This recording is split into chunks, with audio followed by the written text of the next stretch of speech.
Welcome, everyone, to the show. So today I have a very special guest. We've been trying to do this for a while now, my man. I have Cesar Marin, who, in the world of the space that I'm finding myself in, needs no introduction. Like, brother, you are everywhere right now. And I love the feed. I love the conversations that we've been having over the last couple of weeks. I want to get into your story, but the very first question that I had as I was kind of thinking about this is, Cesar, are you on drugs right now? Actually, I am. If that's I kind of tongue in cheek, and I really wanted that because as you and I were talking in the very beginning of the show, when people find out the work that we do, the space that we're kind of pioneering right now, in that we microdose, that's like the very first question that people ask. I had somebody ask me a couple of weeks ago, I was on a Zoom call, they had a cup of coffee in their hand, and they said, I heard you wrote a book about psychedelics. Are you on drugs right now? And I laughed because she was literally holding a cup of coffee. And I'm like, so that evidently that doesn't count. That doesn't count.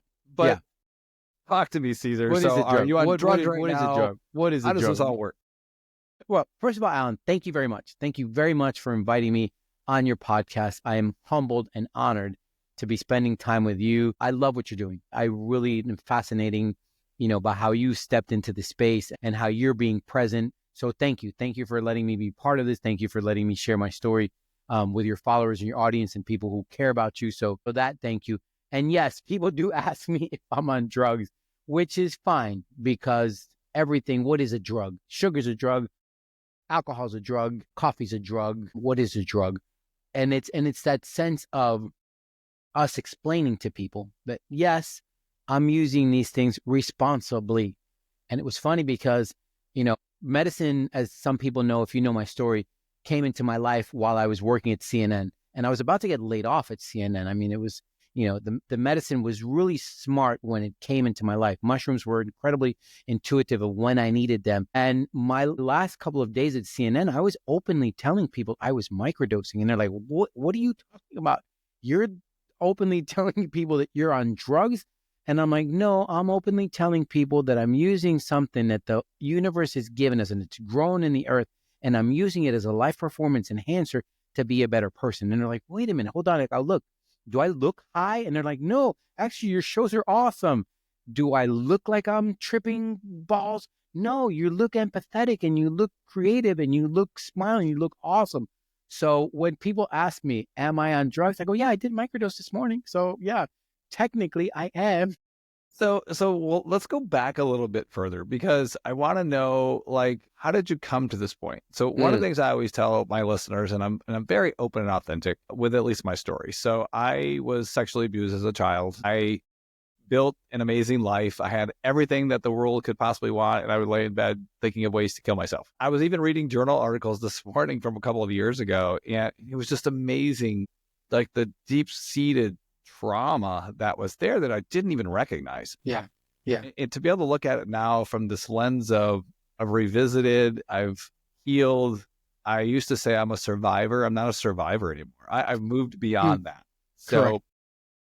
For me, though, it was an interesting place to get to because you said the exact same thing that I was thinking. So my doctor said the exact same thing to me, bro. I prescribe drugs from a lab. They come to your door every month. I have no idea where they come from. And you have an issue with plants from the ground that God created? And he's like, we need to think about this. And I remember coming home, and I think that was kind of that defining moment for me. That was like the thought process. But walk me through, like, how did you get there? Because I don't think we just get there. I think there's some circumstances that kind of happen along the way. Of course there is. I'm a big believer that most people are called. They're called somehow, they find them. And for me, my story is unique in the sense that and first of all, Alan, I wanted to say thank you very much for your honesty and for being vulnerable. I think that that's really important, especially nowadays, especially for men.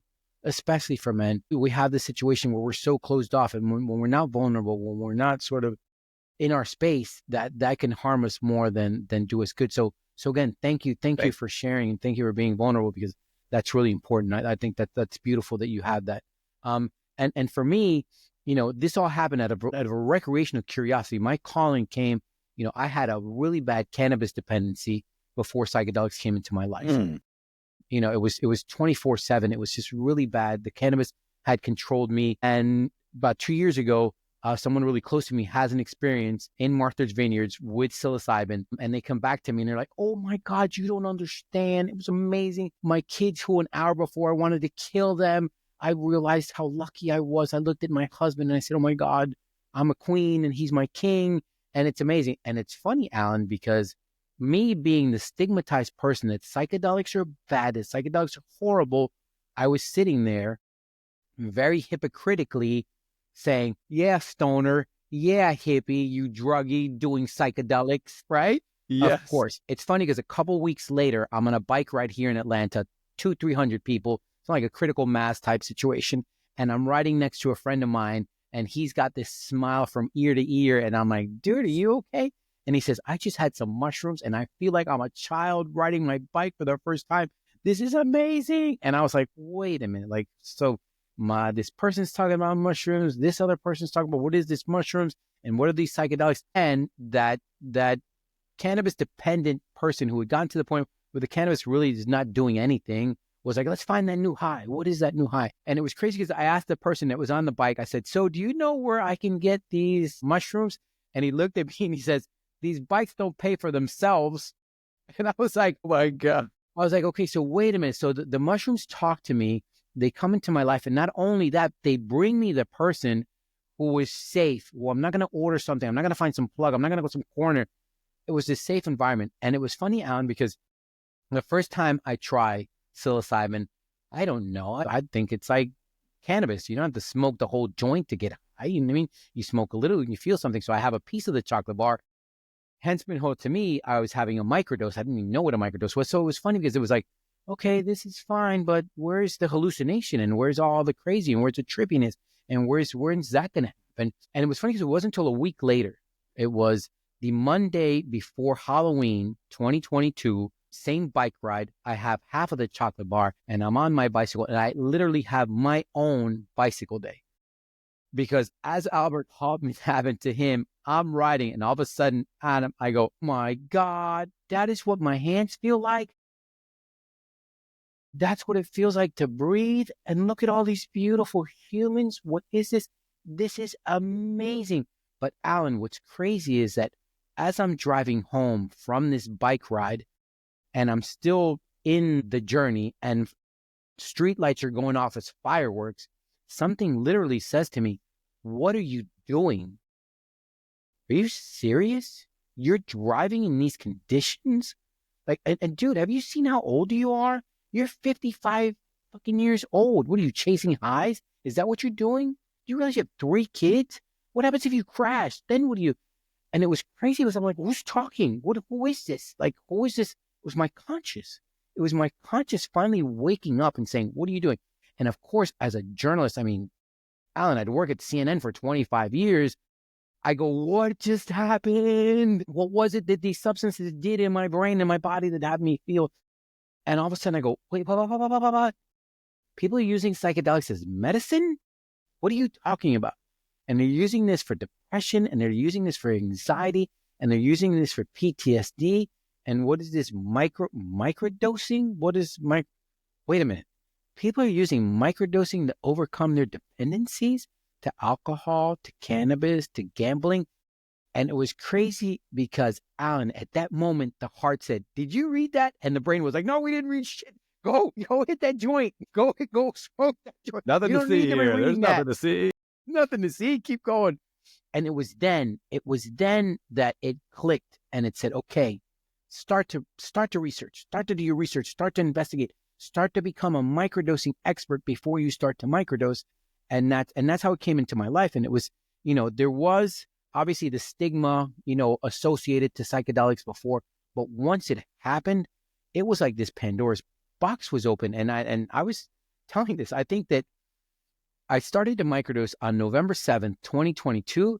And I don't think there's a day that's gone by that I have not talked openly about my respectful and responsible use of psychedelics. So it's completely changed my life. I know that everyone's story is completely and differently unique. And I'm really grateful because they did change my life. They changed my life for the better. So how long have you been using cannabis, just out of curiosity?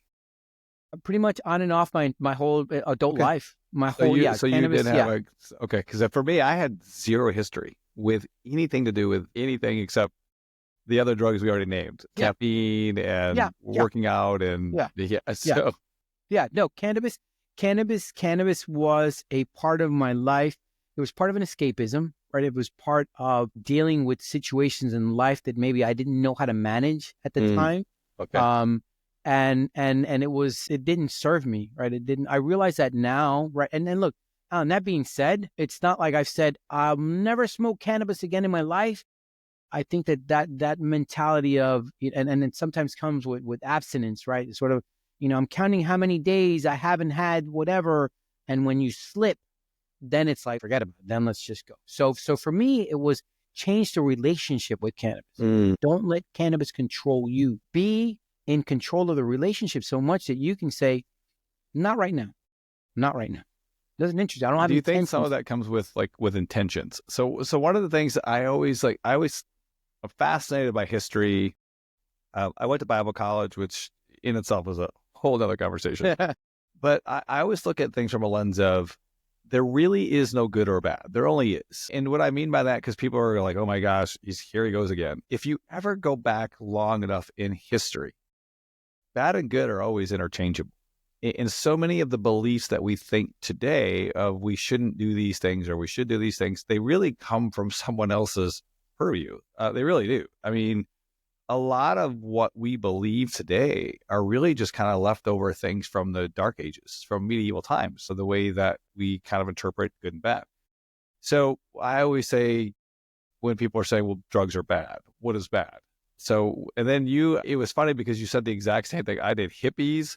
I immediately think of like all of the things from the 60s that were beautiful that we as business people kind of ridicule today. But I remember, having those exact same feelings. So just like, why would I do that? Because those other people were doing it. It's very hypocritical.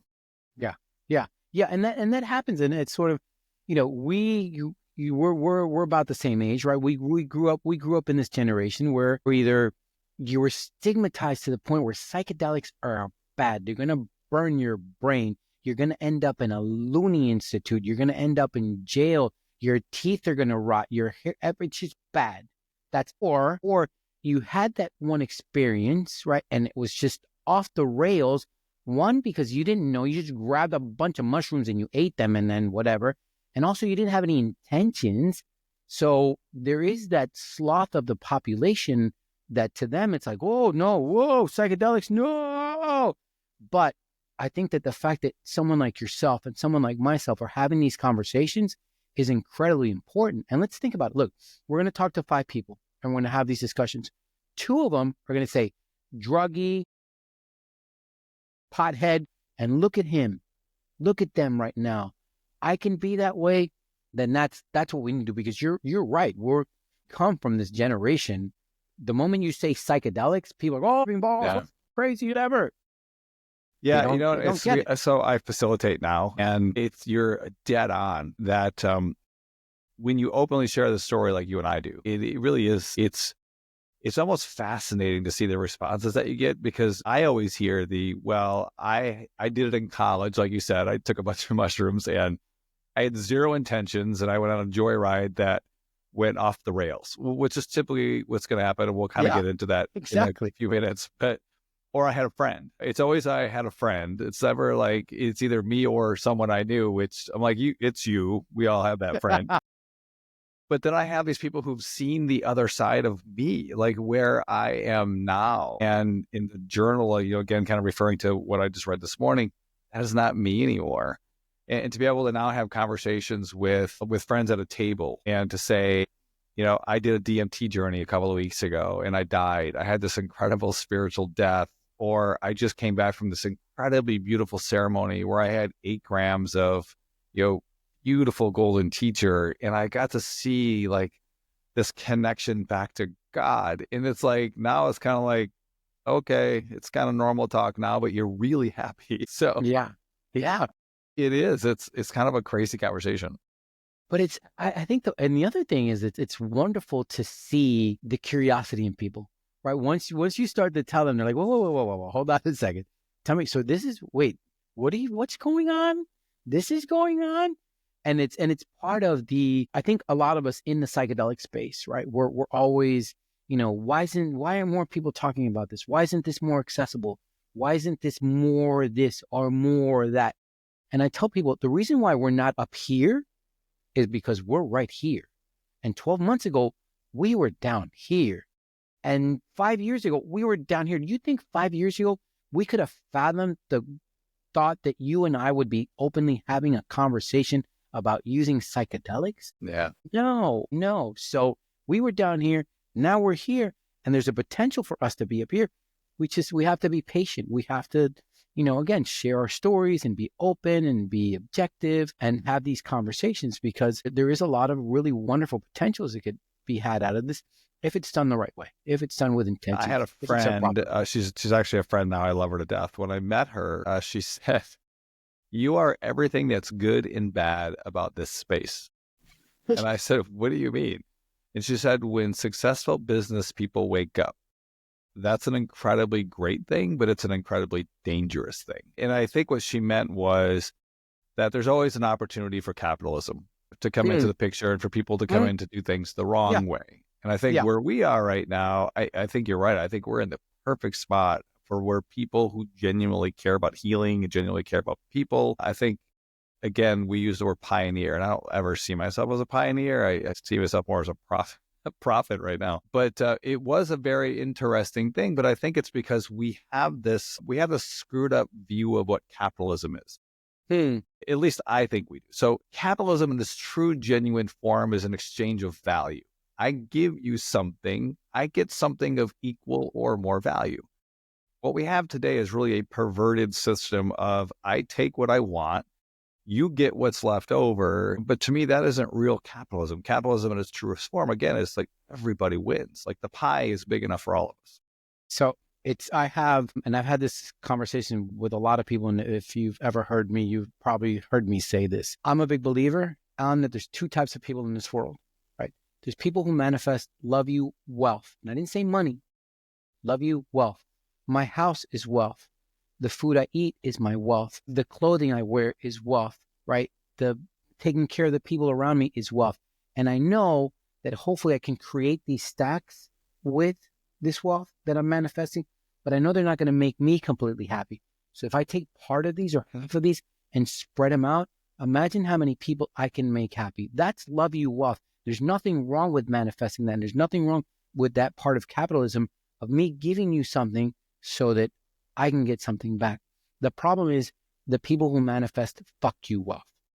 That is that I'm going to just take and I'm going to leave you whatever is left. And in the psychedelic space, there's both types. There's a lot more people manifesting love you wealth because I've seen it, because I felt it, because I see you, because we've been in these networking things and everyone is just about love. What can I do to help you?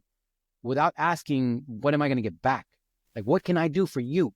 Right? And that's a beautiful, beautiful, beautiful thing. And there's a lot of people in this space that do that. And I think that's the more we connect with those, if we're mushrooms and we're connecting mycelium to these other mushrooms that are manifesting love you wealth, imagine how much love you wealth we can manifest amongst all of us. God, that was I love that. That's so beautifully said. So let's talk about that. Let's talk about the mushroom. So you, when you started this journey, you said you did a ton of research and you wanted to become somewhat of an expert before you did. And I think I was on a very similar journey. I didn't trust anyone or what they were telling me. And the only way for me to really do anything is to go research it myself. So I did. So tell me about that journey. Like, what did that journey look like for you when you were doing all of this research? And what did you find? I mean, let's kind of get into the mushrooms, if you will. Definitely. So I'm going to backtrack a little bit. I found that for me, the thing that best works is me having a relationship with the mushrooms that I'm going to consume, right? And that being said, I grow my own, right? There's ways to sort of you navigate around growing your own medicine, which I think is really powerful. So for me, that initial, the mushrooms were the ones that talked to me. The mushrooms were the ones that came into my life. I think because of the fact that it was something natural, It wasn't like, oh, here's LSD or here's ecstasy or here's ketamine or here's, whatever, substance people are using to microdose. So it became the sense of it's very nature wise, it's very there. And the first, obviously, starting to microdose was, okay, how can I get to the rawest form of the mushroom? And again, it became that dabble in, first let me try capsules, mushrooms capsules. And then it was like, wait a minute, what? If I can grow my own, why can't I sort of grow my own mushrooms? And that's where the relationship, that really personal relationship with the mushrooms would come. I was able to partner up with a wonderful company called Wonder Bags. Wonder I'm not Bags, sure if you know them or not. Wonder Bags is awesome, just the technology that they have. So the sense that I have my own medicine, it's called medicine, if you want to call it medicine, and I grow my own and I play music for it and I see as they come out and they pin and I see as they grow and I open them and I take them out and I hold them in my hand and then I, dehydrate them and they're mine. It's mine. It's not something that I went to some doctor. He wrote me some script. I went to the pharmacy and they gave me some opaque bottle with some white top that's impossible to open. Well, I don't know how many people touched this medicine before I ingested it. It's that relationship with that. Now, so before, I didn't mean to interrupt, but yeah. So this is so big because I think you hit on a couple of things. So when I started this whole thing, I had my first healing with MDMA and ketamine. I mean, that was how I was able to revisit the trauma. But I'm kind of at the same place that you are, that I've been doing this for a while now, is that ceremonial is much more important to me personally. The mycelium that grows in the ground is way more, to me, more important than anything else, because it could be either chemically created in a lab or, again, just for me personally, I think where I'm at right now. But to be able to grow it, to be able to play music to it, to hold it, I mean, that takes the relationship to a whole nother level. I mean, that wasn't something that I had even considered before now. So, and I didn't mean to interrupt, but that was, I mean, literally, I think after we get off the phone, we'll have another conversation about that. No, but it talks to the personal relationship that you can have with your healing, right? That you can totally feel that I have a relationship with these mushrooms, right? I have a wonderful, loving relationship. It's they don't control me. I don't control them. We have this mutual bond, and I don't want it to sound woo woo but it's there's something there about it. There's something. Well, no, really... because I mean, we've all seen science. I mean, we talked about frequency earlier. Yeah. Everything. I mean, they've shown plants that have thrived with the right music. It's all relational. I mean, everything is connected back to each other anyway. So I don't think it would be woo woo. I think it's actually, I think it's like spot on. Yeah, it's that personal healing. There's something about, you having real hands-on touch with what you're really believing in, that is helping you, that is incredibly powerful. It's very different. And it's become, like you said, I love that sense of ritual, right? That sense of respect for the medicine. And that's part of, people who I work with. I ask them, please don't let microdosing become some type of supplement that it's just, I'm going to take my B12 and I'm going to take my whatever, my vitamin C, and I'm going to take my microdosing. Let's have some respect for it, right? Let's have, a relationship with it. Let's sit down and say, hey, Earth, universe, God, Buddha, Allah, whoever you entrust in your heart, thank you for putting this on the earth for me. Thank you for letting me have them, and thank you for letting me ingest these and giving them consent to be my best self. I think that's a beautiful. I feel lucky that I'm in that situation right now, that I can take my health into my own hand. Well, and I think what you're describing is what we would call intentions, and I think that when you go to the efforts of giving thanks to whoever, and I love that you said that. So my daughter, I have a 10-year-old daughter. We had this challenge that we did for almost a year, where the very first thing we would do in the morning when we woke up, we would get on our knees and just say, thank you. Thank you for life. Thank you for my wife who was sleeping. But to be able to start the day with intent, to be able to hold this in your hand and to create the intention, I think that really sets apart the entire day, because most of us get up and do what? We run around with our head cut off, very last thing that we do is look at our calendar proactively. Everything that we do is react. So to me, this is setting the very first action intention of the day, which just kind of dominoes everything from there. Yeah. And that's what people who I work with, and the people I've seen that have the best results are people who have journals and intentionally write their intentions on a daily basis. Do you think setting intentions and journaling is important? I mean, I've been doing it since I had my first journey was 2 years ago. I journal every morning, without fail. Yeah. It's incredibly important. It's your roadmap. Your intentions are your roadmap. Your calendar, yes, that's your plan. That's where you're going. But your intentions are really what sets what your day is going to be like. And you said it, look, and there's intentions of intentions. There's intentions, you know what? I need to finish this project. Of course, that's a good intention. Hey, I need to call my mom who I haven't talked to in a couple of days. That's an intention. Hey, you know what? I'm going to go into the supermarket and I'm going to say good morning to everyone just because I want to make someone's day. That's an intention. Hey, I'm really going to sit with my thoughts and not ruminate about the negative stuff. Those are intentions, and those are incredibly important. That's, like I said, people who journal and people who write their intentions on a daily basis and microdose, it goes incredibly hand in hand. It goes really well hand in hand because it's the consent. It's part of the consent of why my intentions to take this is this. Whatever your intentions are. You want to be a better person. It's almost a sacrament. Like you're taking a daily sacrament, not a supplement, which, as we were talking about before with Neuma Hydrate, I have most of the things that people would need for brain health are just in a scoop you add to water. This is literally a sacrament that you're giving back to the earth to be able to create and start your day. No, it's true. It's true. And again, it goes back to the relationship. And when you create these relationships where it's hands-on, and it's yours, and it's a beautiful, beautiful thing.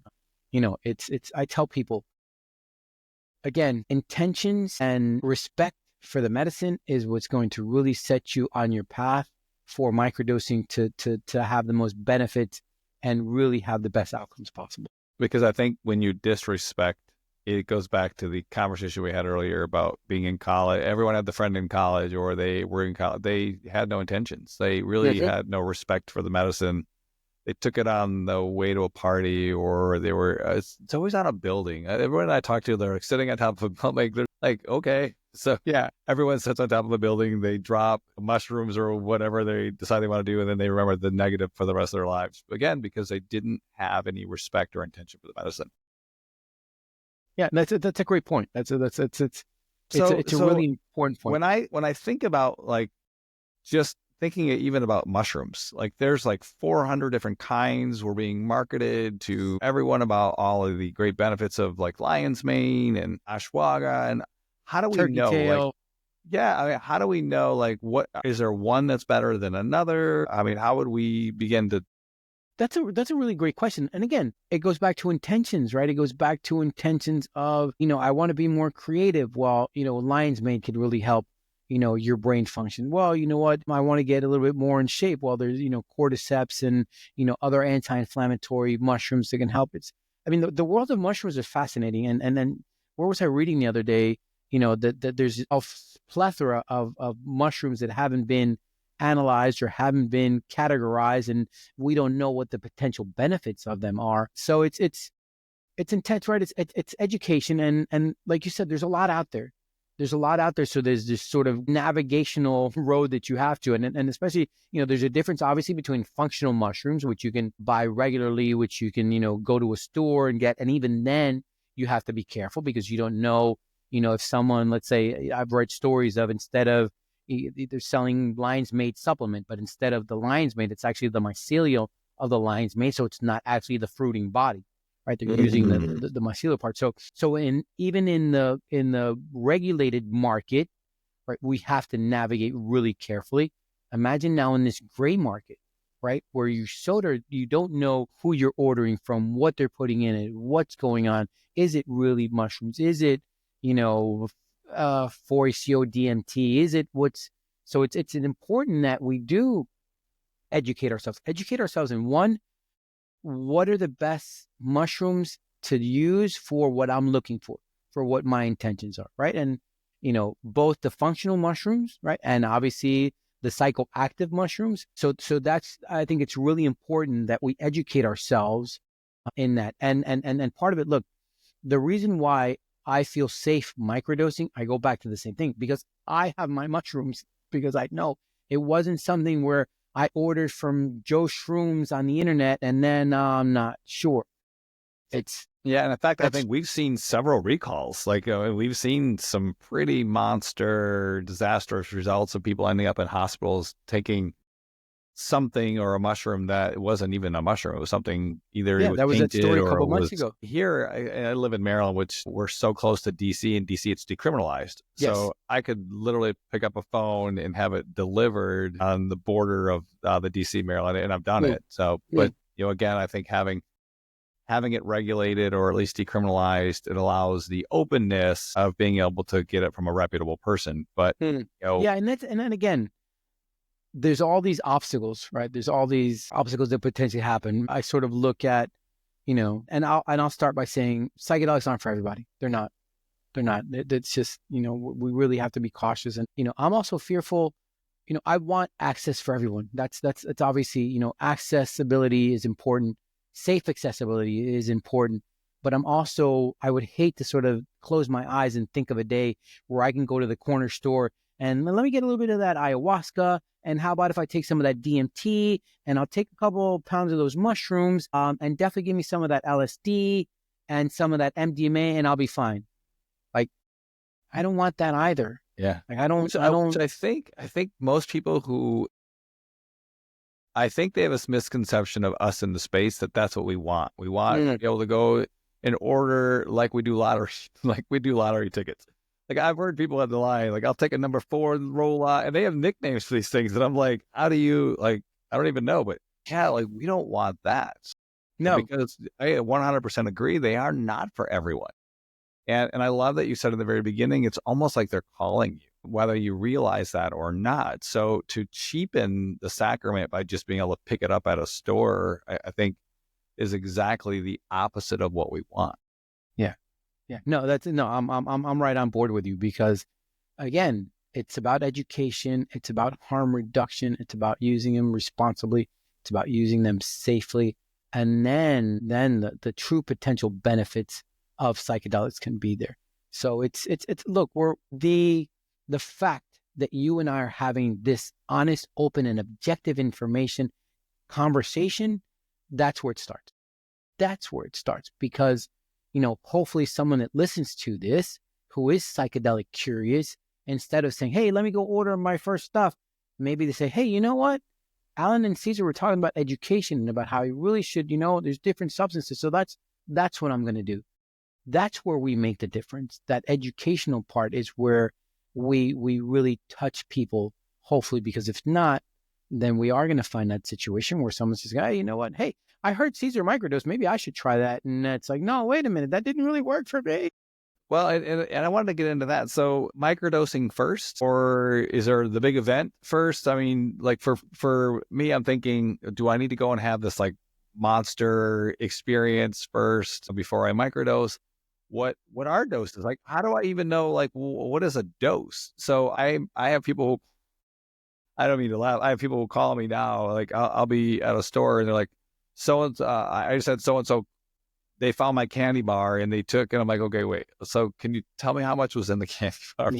Yeah. And I feel like Emergency Squad 51 on the phone, they're calling in with symptoms for those old people who know the show I'm talking about. And I'm like, okay, it's 4 grams. It's a museum dose. But yeah, what is like, how do I know? Like, what are these dosing things that we talk about? Awesome. That's a great question. And it's a really smart question, because, the term microdosing is out there. People are talking about it. People are hearing it. They're hearing it in shows. Friends are talking about it. I'm wearing a shirt that says microdosing. Yeah. You know what I mean? It's sort of, it's there, right? So what is microdosing? Microdosing is taking a very small amount, what they call subperceptual, subintoxication amount of a psychoactive substance, be it psilocybin, LSD. Some people are microdosing mescaline. There's people microdosing MDMA, which I'm not a real big fan of, but there is studies of people microdosing MDMA. So the idea is that it's taken and it's subperceptual, where there's neural pathways and neural connections happening without it being a full-blown psychedelic, things are moving, I'm feeling stuff experience. What I tell people, microdosing is it's not about what you're feeling, it's about what you're doing. It's about how you're reacting. It's about how you're being present in the world. That's what, when you find that sense of that afterglow, that flow state, that's what true microdosing is. So what is a dosage? For me, my personal dosage, I do 250 milligrams. So that is quarter of a gram of mushrooms, quarter of a gram, 0.25. That for me, and again, I've been microdosing for a long time. I've built up a little tolerance. I've done some citizen science, which is incredibly important. And you can do that, again, when you grow your own medicine and you dehydrate your own medicine and you grind your own medicine, you can say, you know what does 260 look like? Or what does 280 feel like? And I was able to do that citizen science to get to the point where, you know what, that wasn't a microdose. That I'm feeling something. It's not, but this isn't subperceptual. I'm feeling something. It's not functional. I'm feeling yawny-ish. Right. Yeah, I'm feeling a bit tired. That's too much. So that's microdosing for me.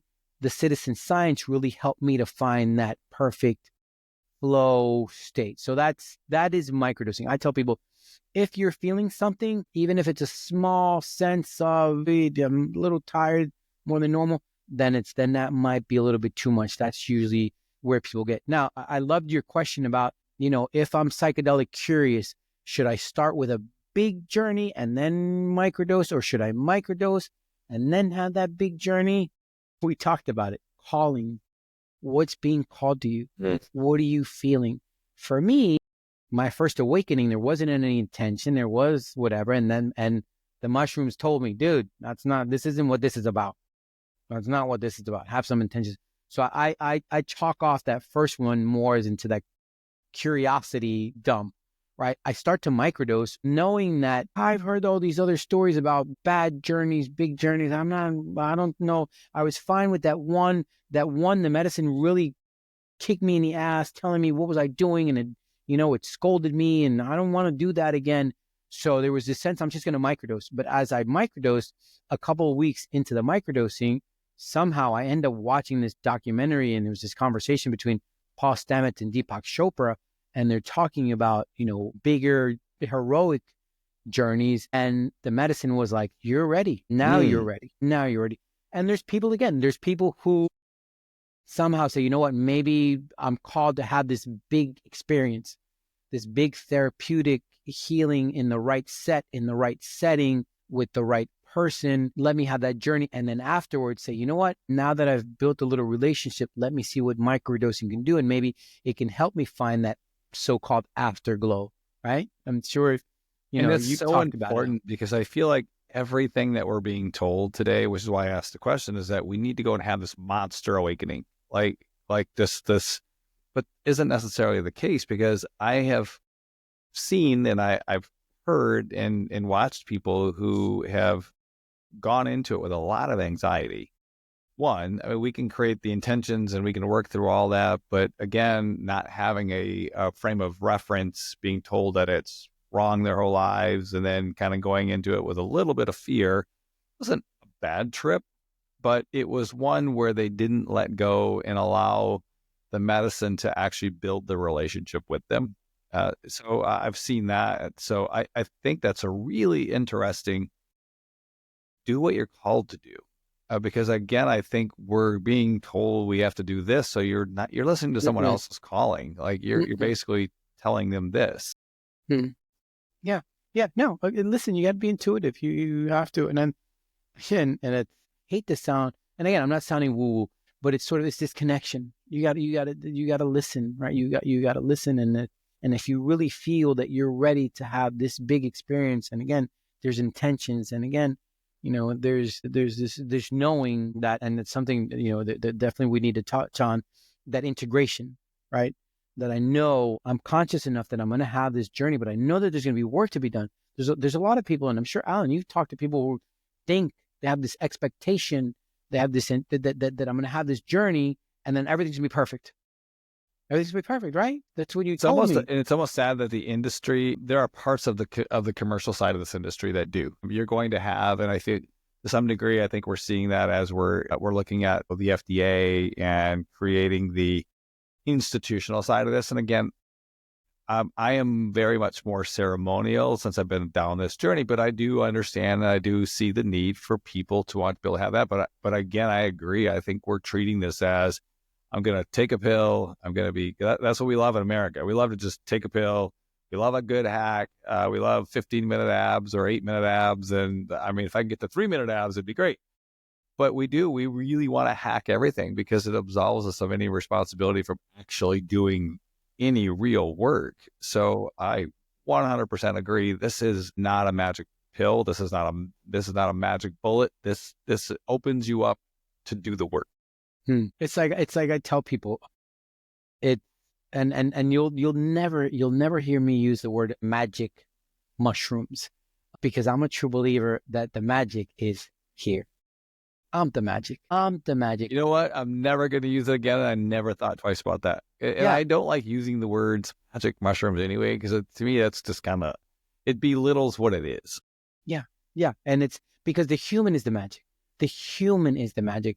The mushrooms are the conduit. They're the vehicle, you know what I mean, to take you to the magic. But you are the magic, because let's be honest. Like, I could sit here and eat 4 grams of mushrooms and sit on my couch and go, okay, where's the magic? And nothing happens. But I can take 4 grams of mushrooms and things can open and my conscience could show me things and different pathways. And then afterwards I go, okay, since I'm the magic, I got to make it happen. I got to do it. Then that's how it works. And that's why integration is such a big part. Integration is the magic. That's the true magic. The work is the magic. The seeing, the opening, the realizing, the awakening, that's the process. But the true magic is the work that needs to be done on all of us. And whether it's that work of being vulnerable, whether it's that work of being present, whether it's the work of, really being in tune with who we are, whether it's the work of being authentic, that's the magic. The human's the magic, and that's where the work is. Yeah, the mushroom's going to help for sure. For sure. They've helped me. They've helped countless of others, right? So it's not, this isn't, or what we're just talking, whatever. There's science behind it. Yeah. There's science. And that's a great thing about where we are. And it's sort of, this isn't the psychedelics of the 60s. This is psychedelics of Johns Hopkins University and of NYU and of Berkeley and of Stanford and of Harvard and dozens of other countless institutions who are saying, wait a minute, like, how can we use these to better people? So I think that's important. Well, and I think the unfortunate part about all of that is that we knew all this in the 60s and even the late 50s. And I think from what I remember, there was a Times or there was a national publication that actually had the mushroom on the cover because of all of the incredible healing properties that they had for depression and anxiety and all these other things. And then when we had the Vietnam War and we started to whitewash everything, and that's been eradicated from history. Like, I can't even find that cover anymore. Yeah. And I remember I was hosting an event here in Baltimore. Initially, it was for other veterans like myself dealing with PTSD, but all these community leaders that actually came. And because I live in Baltimore, where the research really was here, it was ground zero back in the 50s and 60s. So I had incredible people like Sunstone Therapeutics, and I had Hopkins people here, and I had some of what I would call the OGs of the space. Like, they were literally, like, I went to dinner with them afterwards and we're having these conversations about all of the stuff that they knew and all of the incredible potential. And then one day they just all got a letter and said, no more. You can't do this anymore. And you have to scrap all of the research that you did. So, I've heard the term fifth awakening, if whatever. I mean, I've heard that. Yeah. But to be here in ground zero, but to say we knew all this before, so it's just ironic. kind of. Yeah. And it's again, for how many millennia were plant medicine used responsibly, respectfully, and they were there. And then all of a sudden, 1950, 1960 rolls around and wait a minute, no, take this away from people. This is bad. This is horrible. So again, where could we be right now if that had changed? Well, we don't know, right? And then we can't we can't live in that either. What we can live in is, where are we right now? What can we do right now? How can we have these conversations right now? How can we, again, show that these substances, these medicines, these whatever you want to call them, drugs if you want, are helping people? That's where we move forward, because I think that, looking back, we can't do anything about it. Correct. We can't. Except learn from it. Correct. Except learn from it. Exactly. Except learn from our mistakes and make sure that it doesn't happen again. So it's hats off to all those pioneers. Hats off to all those OGs who knew, but they were quieted while we're doing the work for them. We're honoring them. Yeah. That's incredible. So I want to talk about a couple more things in just the last few minutes of time we have. So I've kind of dialed in my dose. We've talked about citizen science. So what is that? Because we've talked about this before. For anybody who doesn't know what citizen science is, how do I define that? Like, how do I?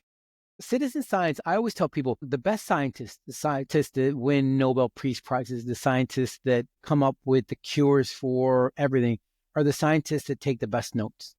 They do. They take the best notes. So citizen science is about finding what your perfect recipe is, right? Because look, my protocol is not your protocol because it's my protocol. My dosage is not your dosage because it's my dosage. So something that might work for me might not work for you. So it's through that citizen science that we can find out what works best or what doesn't work best, whether it's dosage wise, right? You know what?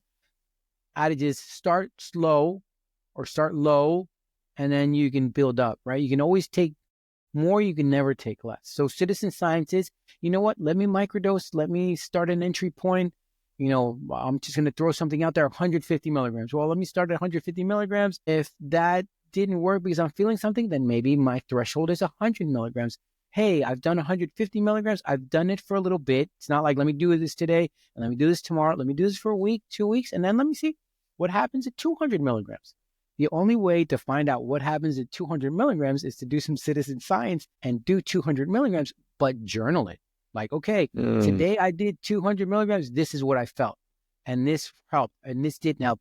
Because you're going to get to the point through that citizen journal is, well, you know what? That wasn't what worked. That was too much. It also works in the sense of citizen science of someone I worked with. I'd put them on a protocol of, the Fadiman protocol, which is the most recognized microdosing protocol. It's the one that I think it's most commonly used. It's based on Dr. James Fadiman, who's considered the godfather of microdosing. He's actually coming out with a new book, which I'm really interested in. Yes, I saw that. Research. Yeah, his new research. I wanted to get into the Jim Fadiman protocol, but yeah. Talk about OG. So his protocol calls for 1 day on, 2 days off. So I had this person work with that protocol for a couple of weeks, and they came up and they said, look, I have this high deadline job. It's just, and it's weird because the first day I'm fine. The second day, I'm flowing, but the deadline's still there. The third day, it's almost like I'm almost in that manic-y. So I said, all right, why don't we go 4 days on, 3 days off? You know what I mean? Citizen science. Let's play around a little bit. Let's sort of see what happens. He calls me 3 weeks later and he says, I got called into my boss's office. And I went, what happened? He goes, they want to find out how my productivity went up 15% in the last 3 weeks. And he said, I'm just more focused. Like those 4 days, man, what's a deadline? I don't even know what a deadline is. So he did some citizen science. We did some citizen science. We played around a little and we found that flow state. We found the perfect dosage. We found the perfect protocol. And that's how we found his flow state. So it's that citizen science is about, playing around a little bit. Now, again, it's part of the complication is someone says, well, I want to microdose. Okay, cool. Oh, I found some company that has these microdosing capsules and they're responsible, they're respectful, whatever. They have great reviews. Okay, so I get these capsules that are 200 milligrams. Okay. What happens if that 200 milligrams is too much? Then what do? You send them back and go, sorry, this didn't work. Did you open it? Yeah, we did. Oh, sorry. Or if you say, well, what happens if I try a little bit more? Well, go ahead, try 400 milligrams. See how that feels. Wow. So again, citizen science, I think is important. It's with journaling because it's not everyone's experience is the same. And that's the other thing with psychedelics, right? And I'm sure you've had this discussion, Alan, and I tell people don't go in with anything with expectations because every single experience is going to be different. And that's sometimes some people have what they call I'm not sure if they're called trip chasers, or there's this term for people who have an experience, right? And they feel like they didn't finish it off. There's something still there and they want to go back to it. That's not, It's definitely a trip chaser, because I see that very commonly with people, that they have these experiences and they no longer trust themselves. They only trust the medicine. Kind of go back to what you're saying. So then they're really just chasing another high. Yeah. Yeah. Or another experience. Yeah. Yeah. And again, that's something that you should look at, right? Is it sort of, well, what is normally it when I see or I hear of people like that, I go back to something that you had said earlier, the integration, because we don't talk enough about the front end or the back end. So we don't ever talk about the preparation part of this, like getting your mind into the right frame of mind, and what is it that you're looking to get. And I always say that the beautiful thing about medicine is that you get what you need, not necessarily what you want. So you very rarely get what you want. But then how do you integrate that? And we kind of talked about it a little bit. Like, we talk about the journaling part of that every morning, but what's the lessons that you're getting? And as you were talking about this, I was just thinking about some of the OGs and even some of the new guys, because Shulkin, when he created all of the patents he did for MDMA and for 2CB and all of these other ones, he was his own guinea pig. He actually would have a journal of his own citizen science, and he has hundreds of patents on every variation of a drug there is. And that's one of the things I think that's made Tim Ferriss as great as he is too, is he's his own human guinea pig. Like, if he's going to go test something, he does his own blood draws and he does everything on his own. So you have to figure out what works for you. This is not a one size fits all.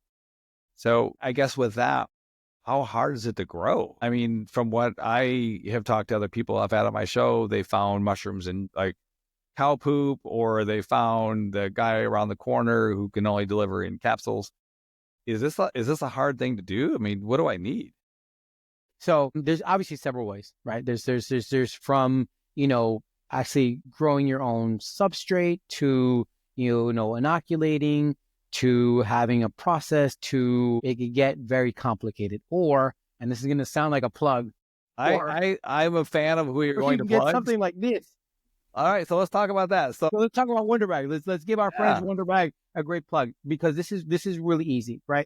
And they were smart. They were smart because here's the situation. Obviously, there's places where you can't sell or you can't send spores or cultures.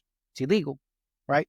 So the people at Wonder Bag said, how about if people order something, we inoculate it for them, right? So the next day, it's just a colonized block of dirt. That's all it is. And it's for research purpose only, right? So Wonder Bags is telling you, this isn't for consumption. This is for research purpose only. So it's incredibly easy. So Wonder Bag will send you this right here, right? It's a colonized block of dirt. You put it in this thing. What this does is there's no light coming in this way, which means the only light that's coming in is from the top. Coming up, and that's where the mushrooms are going to go from. These, within 20 days, you'll have fruiting body, right? You cut it open, you get in there, you take out your fruiting body, and then go ahead and, I'll take them and dehydrate them and take what I'm going to use for my microdosing. The rest I'll vacuum seal and put away. And then I'll have what my monthly microdosing supply is, or either I'll put them in capsules for my partner because she prefers capsules, or I'll measure them out myself. So it's not difficult. It's not. And again, it goes back to the power of myself. A lot of people are like, oh, you know what? I'm scared. I'm going to have to go out. And where am I going to go? And whatever. Who am I going to find? And no, you have the power of doing this yourself, and it's sort of, people are like, and again, I don't want to sound like I'm advocating that anyone does anything illegal, because there is still parts where this is illegal. That being said, if I have the potential to have my healing in my own hands, legal or not legal, I'm going to do it, right? Because I honestly don't believe that some authorities are going to come knocking on my door saying, hey, I heard you're growing some mushrooms in there. Put your hands behind your back. You're a big threat. It's time for you to go to jail. Yeah. You're arrested for being happy. Yeah. And I guess that goes back to the original, are you on drugs? Because so many people that I have worked with or I've talked to that are very similar in age as us, I hear the very same common responses. My doctor just gave me a ton of drugs and some coping skills, and they don't work. I mean, I've talked to several people who have been on 7 different anti-anxiety drugs who need another drug to go to sleep. So if we have the ability to have a bag shipped to our home and be able to open up neural pathways, which again, for anybody, I talk about neuroplasticity and neural pathways a lot. I was I was ice skating with my kids, and the Zamboni came out, and the Zamboni was pouring all this water all over the ice. That's what neuroplasticity is. So mushrooms are like a Zamboni on your brain. Like they literally I love that. And I was taking pictures. I'm like, holy crap, this is exactly what it is. I love that. It's I a love that Zamboni. analogy. So yeah, so you create these entirely new paths for your blades to cross, and you get to decide how you want to do that. Yeah. It's not the same thought process, same patterns, everything else. And we plugged Wonder Bags. That's why I created Hydrate, because one of the things that I kept seeing with all of the work that people were doing with this neuroplasticity is that there was nothing for brain health. Like there was nothing that would give them the excess stuff that they would need for the Zamboni. Yeah. So it's been a really fun journey to be able to just kind of see how all this played out. And it was just from my facilitation work. I was just seeing the pain that, because for anybody who's listening, when you do take a high dose, it's work. It's beautiful, soul gut-wrenching work, but man, the healing is so amazing. But I saw what my Hydrate can do with continuing that neuroplasticity. But I love that. So yeah, the neuroplasticity and the Zamboni were like, it was like immediately I connected the two. I love that analogy. I've never, but it's true. That's exactly what it is. We're in these ruts. We're in this default mode network. It's these same patterns, you know what I mean? And then here comes this substance that just helps you sort of relay this new thing. Now, like we said, integration. Are you going to skate the same old ruts that you were skating before? Or are you going to integrate and skate new ones and think new ways and use that neuro pathway? And that's where I feel like there's this big disconnect from what we're all doing and talking about, because we have these breakthroughs, and I think people will rely on the medicine, or they'll have a program where they've just paid a ton of money to go to a retreat and they get 2 visits with a facilitator, which to me, those are questions that I think people need to ask. Like, what does my integration look like? Yeah. And what are the tools that I have at my disposal to be able to integrate? Because if you're not journaling in the morning and you're not like getting out those thoughts of gratitude or being intentional about your day, you really are not reacting to everything that is around you again. That's true. It's again, these plant medicines, these substances, they're incredibly powerful, but it's what we do afterwards that's the real benefit.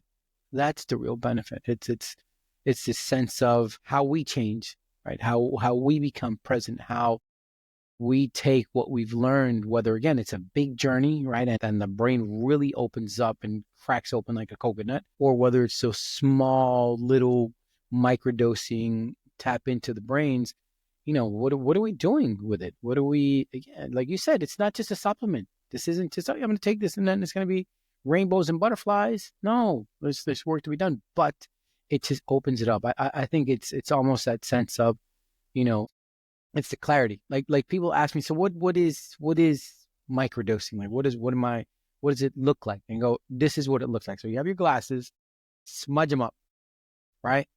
That's without microdosing. This, love this analogy. Nice and clean. Wait a minute.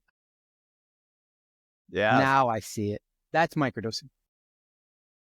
There's a little bit more clarity. Things are crisper. You know, the vision, the focus is a lot clearer. That's when you find that perfect microdosing protocol and dosage, it's exactly what it feels like, the clarity. Cesar, thank you so much for your time today and for this conversation. Microdosing is not a one-size-fits-all. As we've heard today. I'm going to put Cesar's information in my notes. If you have any questions about microdosing or anything that Cultivating Wisdom can do for you, I strongly encourage my listeners to reach out to Cesar for guidance. And while we did not mean to plug Wonder Bags, but it's definitely something that if you have any questions about those, again, reach out to Cesar Marin. He'll be more than happy to be able to share some more information about them as well. Definitely, definitely. And of course, look, we have the apparel brand. The mission of the apparel brand is to start conversations, right? That someone can wear a shirt that says microdosing, and someone comes up and says, "Hey, you microdose? I've heard about that. I've read about that. Can you cultivate me with some wisdom?" Or someone says, "You microdose? So do I. How's it going? What are you microdosing?" "Oh, I'm microdosing psilocybin." "Oh, really? I'm microdosing LSD." "Oh, and how's that going?" "It's awesome." "And you have a reliable source?" "Yes, of course I do." So the apparel brand, it's important these conversations that we can openly have, right? So what I'm gonna do is I'm gonna create a Neuma 20 discount for everyone listening, so they get a nice little discount on the apparel. That's there. And also, look, if you're over 50, go to microdosingover50.com. There's really good, wonderful, honest, open, objective information about microdosing. There's a really wonderful course if you're microdosing already on how to sort of really tap into that brain and, use microdosing to best your creative enhancement and your brain function. So that's there. So definitely check out microdosingover50.com. And like Alan said, just reach out to me if you have any questions. I'm an open book. I love our community. I love the people who are in the community. I love the people who are curious about the community. I love that you're in the community. And again, thank you so much. Thank you so much for letting me be part of your circle, for being so open, honest, and vulnerable. And again, for being such a wonderful part of this collective that we have. I very much appreciate that. And since you have given us so gracious discount on the apparel, I would like to do the same for your followers as well. So we'll do a 15. So let's do Cultivating 15. That sounds like a great. So, but Awesome. Again, I knew this conversation was going to be great. We've been trying to get this on the calendar for a while. I am a huge fan of microdosing. And as we had said at the very beginning, I mean, just seeing where I was 2 years ago to where I'm at today, the medicine, if you choose to do the work, is real. And you are the magic. I love that you had said that. You are the magic. Yeah. So again, Cesar, thank you so much. This is Alan Wiederhold. This is Neuma, The Cost of Doing Nothing.